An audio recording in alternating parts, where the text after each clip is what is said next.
Hola, muy buenas a todos y bienvenidos a un nuevo vídeo del Círculo Friki. Como os comentamos en la reseña de este juego, del Cacao de The Beer, que os dejaremos el enlace por aquí arriba y en la descripción como siempre por si no lo habéis visto, hoy nos centraremos en explicar al detalle cómo se juega. Como ya os comentamos, se trata de un sencillo juego familiar de colocación de losetas que ha estado un tiempo desaparecido, pero que ya podemos volver a encontrar en las tiendas. En el juego encarnaremos a un jefe de una tribu que tiene como objetivo llevar a su pueblo hacia la fama y colmarlo de riquezas, y para ello pues deberá obtener oro, pues cultivando y vendiendo cacao, extrayendo oro de las minas y haciendo varias acciones. Entonces, el que obtenga mayor cantidad de oro al final de la partida será el que se alce con la victoria. Pues nada, cambiamos de cámara y veamos cómo se juega. Empecemos con la preparación de la partida. Cada jugador elige un color y coge el tablero de su aldea, la de su color, el meeple llamado aguador, también de su color, que colocaremos en la zona -10 del río, ¿vale? Es en la primera posición del río.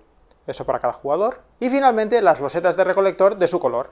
En este caso las lilas, en este caso las rojas. Las losetas de recolectores muestran un claro de tierra con una cabaña y 4 trabajadores distribuidos de formas distintas, ¿vale? Tenemos 3 tipos de losetas de estas, que son estas 3, ¿vale? Como vemos, en esta los 4 trabajadores están distribuidos donde hay un trabajador en cada lado, en cambio aquí pues tenemos 3 y 1 y 2 lados sin trabajadores, y aquí tenemos 2, 1, 1 y un lado sin trabajador. En partidas a 2 jugadores usaremos todas las losetas de recolectores. En partidas a 3 jugadores deberemos retirar de cada jugador una loseta de estas, es decir, de las que tienen un trabajador en cada lado. Y en partidas a 4 jugadores, además de esta, también retiraremos unas de las que tienen esta distribución, es decir, 2, 1, 1, 0. Se mezclan bien estas pilas y las dejamos boca abajo al lado de la aldea, formando lo que sería la pila de recolectores. Y robamos las 3 primeras losetas, que será nuestra mano inicial. En cuanto a las losetas de selva, que son estas que tienen el dorso gris, contienen emplazamientos distintos que nos permitirán realizar unas ciertas acciones si tenemos recolectores adyacentes a esta loseta. Luego veremos los tipos de acciones que podemos hacer y cómo se aplican. De estas losetas de selva deberemos colocar en el centro de la mesa estas 2 losetas y en esta posición concreta. Además, en partidas a 2 jugadores deberemos retirar todas estas losetas de la pila de selva, es decir, 2 losetas de plantación simple, una loseta de mercado de precio de venta 3, una loseta de mina de valor 1, una loseta de cenote, una loseta de centro de culto solar y una loseta de templo. Se mezcla bien el resto de losetas de selva y se forma una pila boca abajo. Seguidamente revelamos 2 losetas que formarán lo que sería la selva explorada. Y para acabar la preparación, básicamente hay que formar una reserva de cacao, una de fichas de sol y una de oro. Yo lo que uso es el propio inserto de la caja. Básicamente aquí tengo el oro ya dividido, aquí las monedas de 1, aquí las de 5 y aquí las de 10. Además, aquí tengo el cacao y aquí tengo las fichas de sol. Y ahora que estamos listos para comenzar la partida, veamos cómo se juega. La partida se juega por turnos en sentido horario, empezando por el jugador que tenga más edad. Pues imaginaos que es el jugador rojo. En su turno, un jugador debe realizar 3 pasos, en este orden concreto. El primer paso, colocar una loseta de recolectores de su mano. Tiene estas 3, se las mira y debe colocar una. Coge la que quiera y debe colocarla adyacente a una loseta de selva.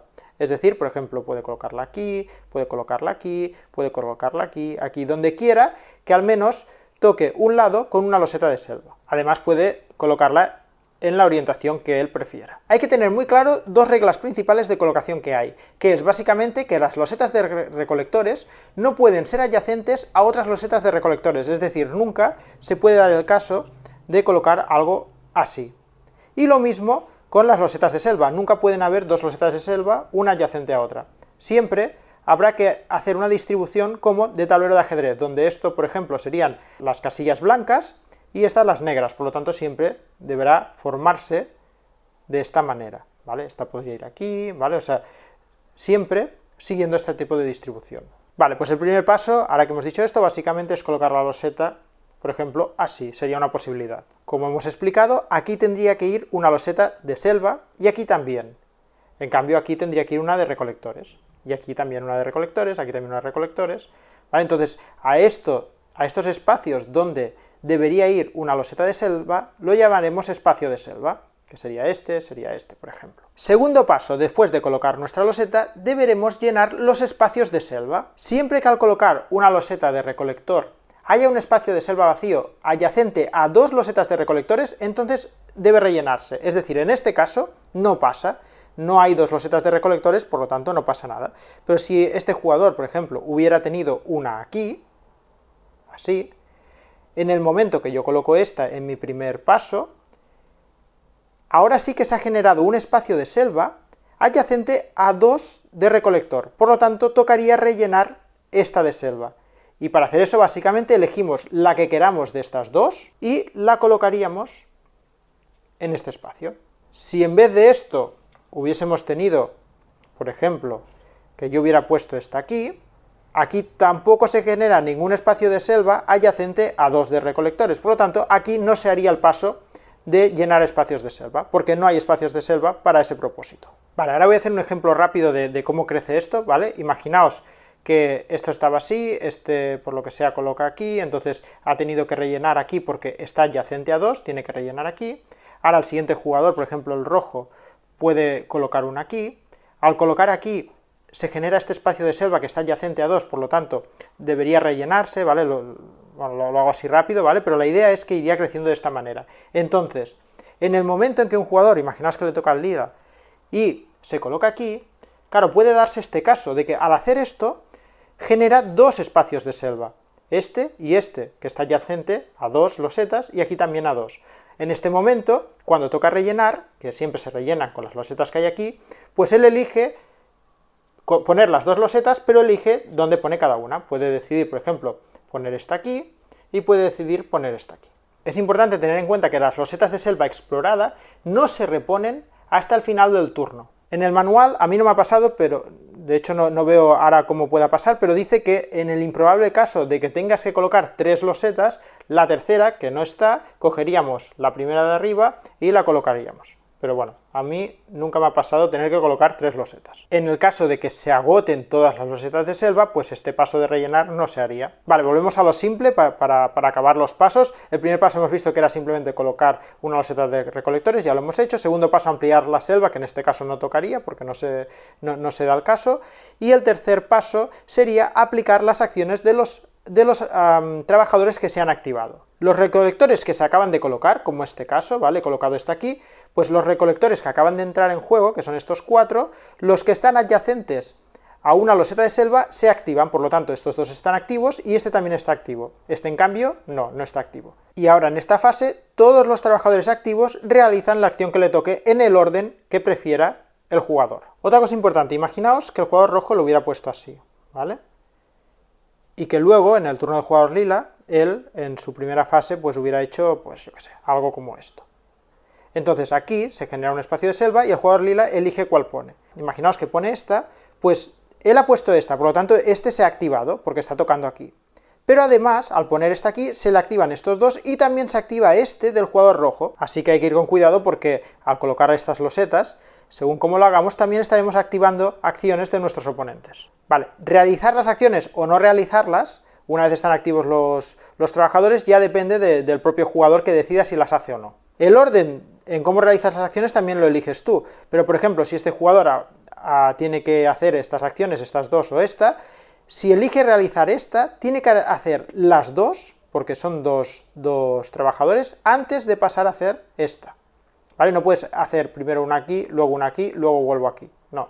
Es decir, se ejecuta cada lado completo y luego se pasa al siguiente. Y para acabar el turno, justo después de la tercera fase, reponemos nuestra mano, teniendo otra vez 3 losetas en la mano. En el caso de quedarnos con la pila de recolectores vacía, pues nos saltamos este paso, y después de reponer nuestra mano también reponemos la selva explorada, es decir, que haríamos así.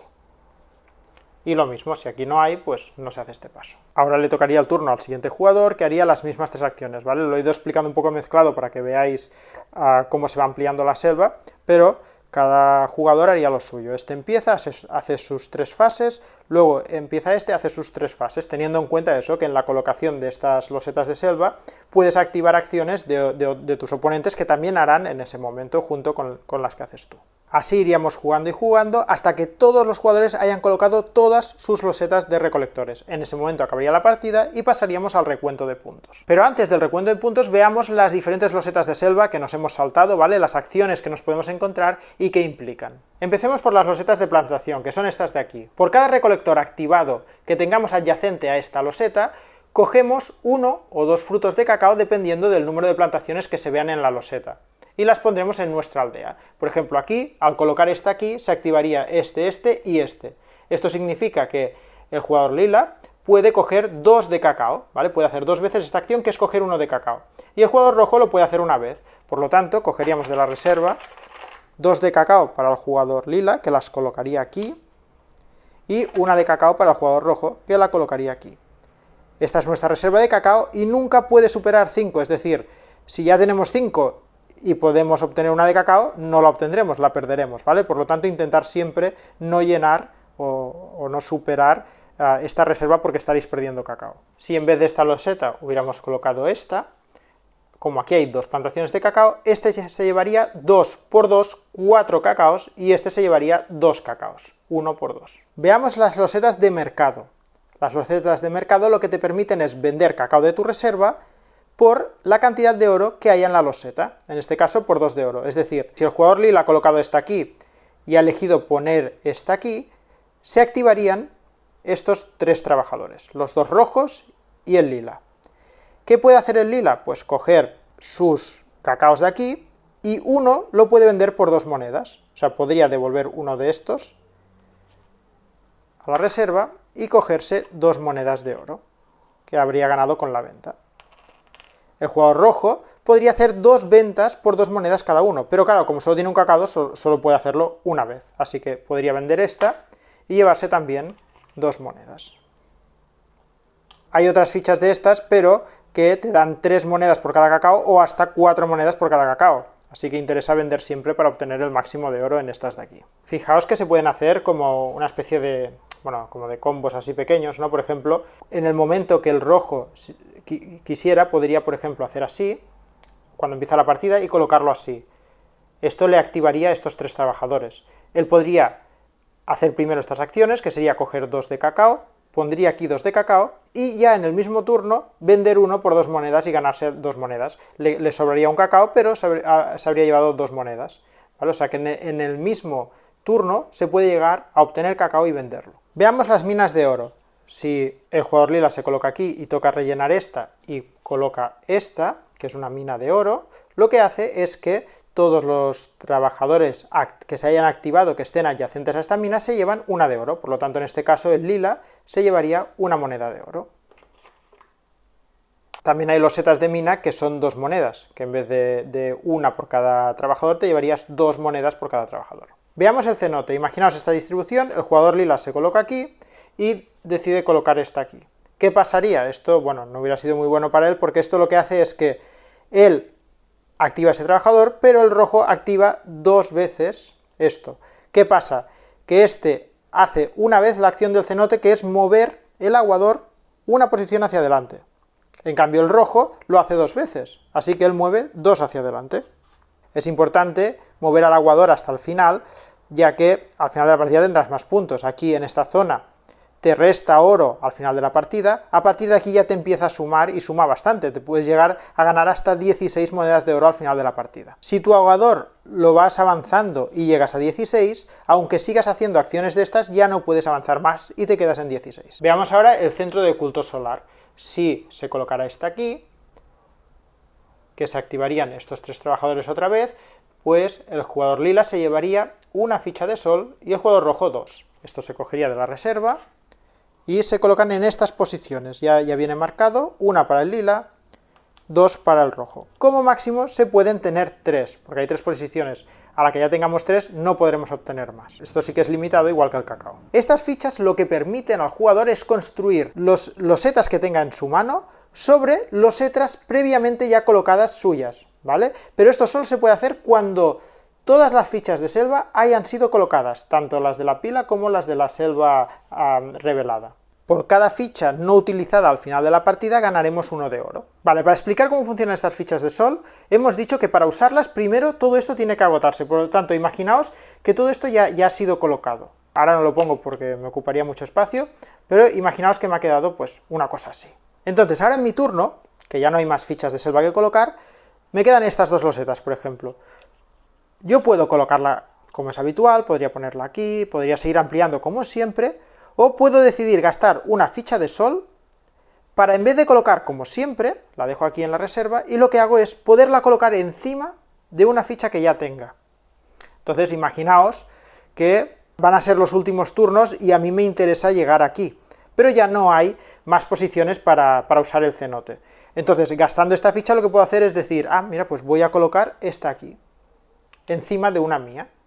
Y ahora es como una nueva colocación, por lo tanto estos trabajadores se acaban de activar. Así que puedo hacer 3 veces la acción del cenote y una vez esta, con lo cual obtengo una ficha más de estas, y además me muevo 3 el aguador, que es justo lo que necesitaba, 1, 2, 3, para llegar al máximo. Entonces gracias a estas fichas pues se pueden hacer cosas de este tipo. Recordad que las fichas que te sobren pues al final te valdrán 1 oro. Vale, para explicar la última, que son los templos, la última acción, volvemos un poco al caso básico, ¿vale? Imaginaos que este ha puesto aquí, ha hecho lo que tocaba, y ahora le toca al jugador lila. Y el jugador lila decide, por ejemplo, colocar esta aquí. Imaginaos que coge el templo y decide colocarlo aquí. Vale, ¿cómo funciona el templo? El templo no puntúa nada inmediatamente, simplemente se queda ahí, y al final de la partida, por cada templo se puntúa independiente, miramos este templo y decimos, ¿qué jugador tiene más trabajadores asignados a este templo? En este caso, pues el lila tiene 3 y el rojo 2, con lo cual el lila se llevaría 6 puntos por ser el que tiene más trabajadores, y en cambio el rojo se llevaría 3 puntos. Bueno, digo puntos, pero serían oros, ¿vale? Al final de la partida, pues cogeríamos estos 6, y el rojo cogería, o sea, 6 para el lila y 3 para el rojo. En el caso de que el rojo lo hubiese tenido así, por ejemplo, pues al final de la partida, si esto siguiera así, el lila se llevaría los 6 puntos, por ser el que tiene más, y el rojo no se llevaría nada, porque no tiene ningún trabajador asignado, por lo tanto tampoco se considera que es segundo. Si hubieran más jugadores, se haría de la misma manera, pero en caso de que varios jugadores empataran a número de trabajadores en la primera posición, lo que se haría es que se dividiría a partes iguales estas 6 de oro entre todos los jugadores que han empatado en primera posición, redondeado hacia abajo, y no habría segunda posición. En cambio, si el que tiene más está claro y se lleva los 6 puntos, y hay un empate en segunda posición, pues estos que están empatados en segunda posición se repartirían los 3 de oro a partes iguales, redondeando hacia abajo. Y si por lo que sea en un templo al final de la partida nadie tiene jugadores asignados a él, pues nadie se lleva nada. Y ahora sí, ya que hemos visto cómo funcionan todas las acciones, ahora podemos ya ver cómo se puntuaría al final de la partida. Para puntuar al final de la partida es muy sencillo. Básicamente, primero otorgamos el dinero o el oro que corresponde a cada jugador según la puntuación de los templos. Por cada templo miraremos quién se lleva los 6, quién se lleva los 3, o repartir en el caso de que haya empates, y se hace por todos los templos que haya en el tablero. Se reparte ese oro, y pasamos a lo que miraríamos en segundo lugar, que es recibir 1 de oro por cada ficha de sol que te haya sobrado. Este, por ejemplo, se llevaría 2 de oro, y este se llevaría 1 de oro. Y por último sumaríamos todo el oro que tenemos en monedas, le sumaríamos o restaríamos los puntos de nuestro aguador, por ejemplo este le sumaría 16 y este tendría que restarle 4 de oro, eso sería nuestra puntuación final, compararíamos y el que tiene más oro gana la partida. En caso de empate ganaría el jugador que tiene más cacao, y si aún así empatan, entonces comparten la victoria. Tened en cuenta que el cacao sobrante no puntúa nada, simplemente sirve para este desempate, por lo tanto siempre es mejor intentar convertirlo en oro cuando puedas, porque el oro sí que te da puntos extra y en cambio el cacao no. Y con esto queda explicado este cacao. Espero que os haya gustado y ya sabéis, cualquier cosa, comentarios en YouTube, también estamos en Facebook, en Twitter, en Instagram, e incluso tenemos nuestro grupo de Telegram, que tenéis enlaces de todo en la descripción del vídeo. Un saludo y hasta la próxima.